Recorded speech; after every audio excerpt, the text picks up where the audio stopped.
Alright, so what's up everybody? Welcome back to JnL Garage. I know it has been a hot minute since we've put a video up.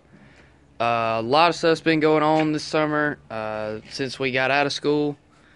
Me and JP both ended up quitting our last jobs, so the cash flow really hasn't been coming in like we need it to. And to keep the YouTube channel up and everything like that, as far as being able to bring content for us to film for you guys and everything. So what I'm going to do real quick is I'm going to give you guys a quick rundown on what all has happened. It's not been a lot. As you guys know, JP got a new truck. He got a '05 Dodge Dakota, 4-wheel drive with it's some V6 in it, automatic. Wow. Really, the only thing we've been able to get done to that truck is we put a flagpole on the back of it. That's really it. We went to Tractor Supply and got a 3/4 inch uh, threaded stud, I think is what they call them, and got us 2 nuts for it, 2 lock washers, and then we just put it hanging off the backside, the little hitch pin place in the back behind the tailgate. We put that in, and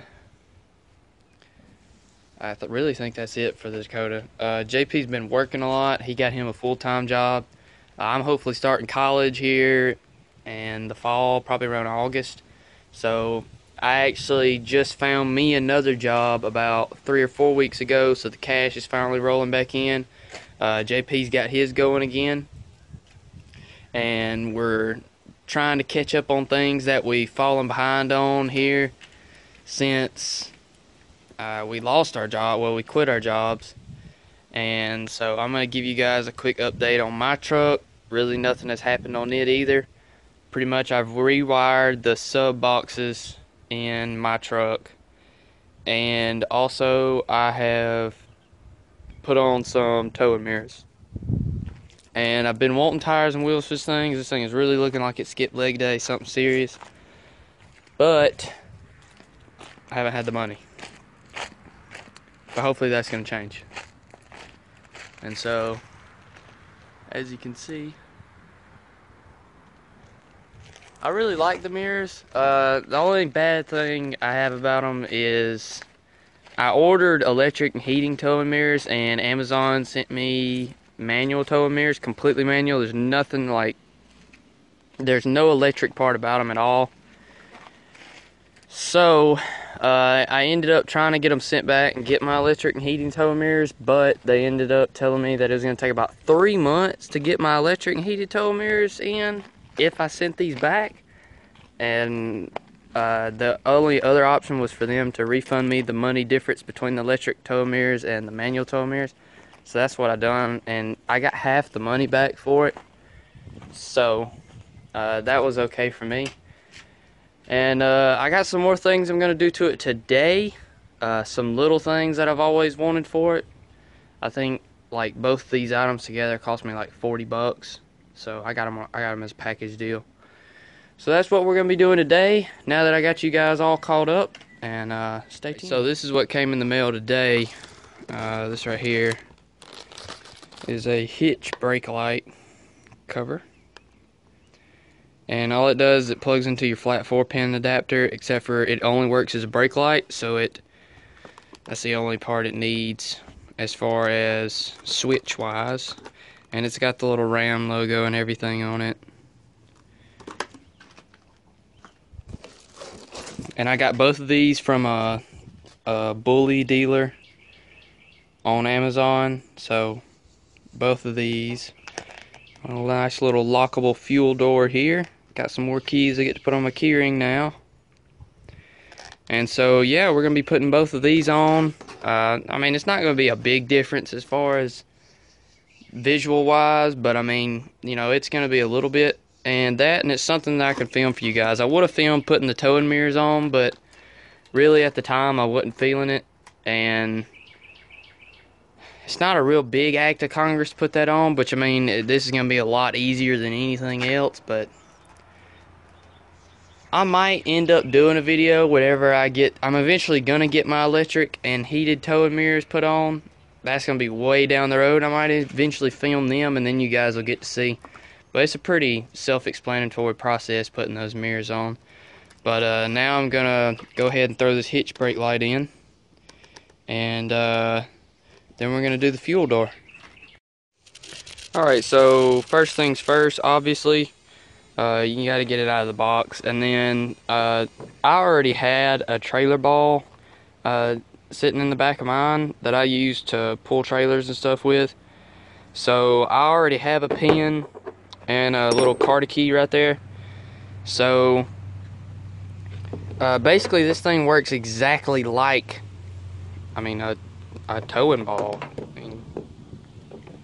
It seriously just goes straight in. You put the pin through the little hole, put your Carta key on the end, you plug it up to your flat 4 pin if you already have one, and if you don't, it gives you instructions on how to do all that. This little foam piece was on the back side of the paper that was around it that was saying like what the product was and everything. I don't know if it's supposed to be on there or not, but I'm putting it on there anyways because I don't know. I feel like it should be on there. And then if the foam doesn't compress enough for the little pin to go through, then obviously it's not supposed to be on there. But I'm going to put it on there now. And yeah, we're going to get this thing put in real quick, and then we'll get to work on the fuel door. Alright, so I got it put on. The foam does stay on it. It's all pretty simple. I had to zip tie up some of my wiring. I had to redo a lot of my wiring to make sure it was all hidden. Plus, some of the zip ties had already broke, and it was falling and stuff like that. So it's pretty clean looking.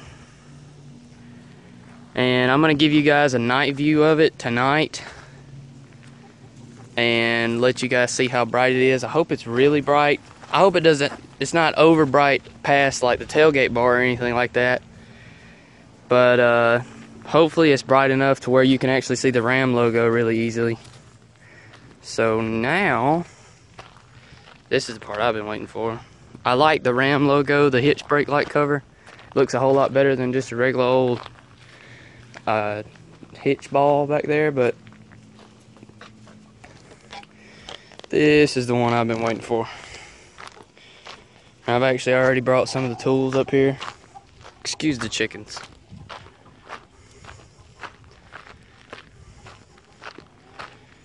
So we're just gonna slap this fuel cover on now.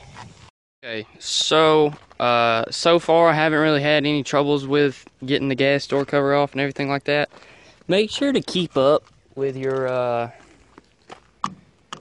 old gas door cover if you have one.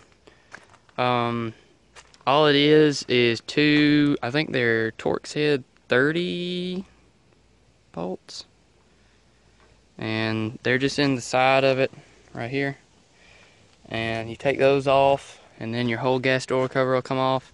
Mine had a little plastic piece so that it popped into the top of your gas cover, and it also popped into it pops into the cap and it pops into the gas door cover. And all it was is so that you could take your gas cap off and let it free hang, and then you could just grab it and it was just there for ease. I wish this had that, but it doesn't. So next thing you have to do, you're supposed to do the left side first. So this side first, and you got to take these nuts off the back here, and pretty sure both these washers, there's a lock nut washer and just a regular flat washer, goes on the back side of the sheet metal. So it goes on the opposite side your door cover is going to be on. And you have to do that side first. And then this side has got some kind of little plastic spacer. It's supposed to take up the space. Almost forgot I got to take these out. It's really easy taking these little rubber stops out. You just twist and pull.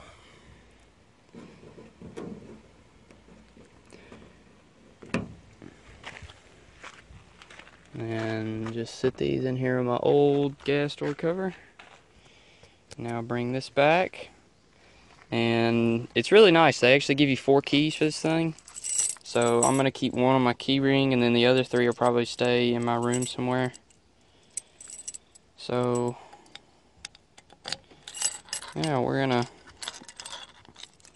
I'm fixing to bolt on this left side here, and then I'll show you guys what it looks like afterwards. Okay, so it got hot out here, really, like it's hot as fuck outside, and it got hot really, really fast. So I kind of threw this thing together pretty quick. I'm gonna walk you guys through the steps though. I think I already told you how to take the old gas door cover off. It was just 2 Torx 30 screws here. And then to put this one on, you got to put the left side on first. And these are little, crap, I can't remember what size. They're little Allen sets on this side, and then they're 10mm nuts on the back side. And you have to put the flat washer and the lock tooth washer on the back side of the sheet metal on this one where the nut is. You got to hold all that together. You also have to take this gas cap off, or you can't get a ratchet in there to hold the backside nut to get it tight good. And then on this side, you have to be really careful because you have to fit these stoppers in to actually keep the gas door cover from folding in too far. You got to get the rubber stoppers, the plastic washer, in between the door cover and the sheet metal on the inside on here. And then it's the same way up top. And then you're supposed to be able to fit one of the flat washers and the lock tooth washers on both of these. I was able to fit a lock tooth washer on this side. I was not able to fit any washer on this side. Mine's got this little tab rolled up on this, and you can't actually fit the washers in there. They're too big. So what I ended up doing is I just put a little bit of Loctite on the end of it there and tightened it up. I can't remember. I think it's the blue Loctite that won't stay forever, that you can loosen back up later on. And that's what I used. So that way this thing doesn't have to stay on there forever. But now it works. It's locked in. Can't get it to come open. And excuse the tools. Got all the spare parts and stuff in there. So now it's on there. And honestly, I like it. There's a lot of people that don't like these things. They think they're tacky and all that stuff. I think it's a choice of the builder, you know. It's an opinion thing. If anyone is even still watching the channel after it took so long for us to get a video up, I need some opinions. I found some black Hemi and Ram badges on Amazon that I'm thinking about getting. And I don't know if I should get them, or well, they won't come until after tires and wheels, obviously, but I don't know if I want to get the black Hemi badges and Ram badges, or if I just want to leave these on. I don't know. I like the black Hemi badges. It really makes the red stand out. I think the black Hemi badges don't have Magnum on the bottom of them. It's just Hemi, and then the 5.7 liters down here, and the 5.7 is in red. It's pretty mean looking, but like I said, I got to get wheels and tires for it first. That's what I'm saving up for now. And that should be a really big change and a really big video as far as this truck goes. And we ran into a bunch of problems on JP's truck, so we never was able to put the lift kit on it. We actually tried it again past that first video, tried to get it fit. We picked up a bushing for it and everything, but just about every single bushing on the front of that truck, I believe, is locked up or seized, or however you want to call it, and we couldn't get it to come off. So he's hopefully going to take it to a I guess you could call it a professional shop to get all that done for him. And so he's having to save up a bunch of money, because I think it's like 47 bucks for a bushing for that thing. And if he's got to buy 2 or 3 of them, along with them actually having to put the lift kit on, it's going to cost a lot. So, all right, so here's a night view for you guys. Camera's really blurry. I got a bunch of scratches on the lenses, but it's pretty bright and it's really clean looking in person. The camera's not doing it good justice, but you guys can see how bright it is. So yeah, this thing looks really good. I'm really impressed with it, and I'm really enjoying it. It's about a day after I actually got it put on. I wanted to make sure it was going to last and everything before I gave you guys a review on it, but it's doing really good, and it's really bright. And just thank you guys for tuning back in with JnL Garage.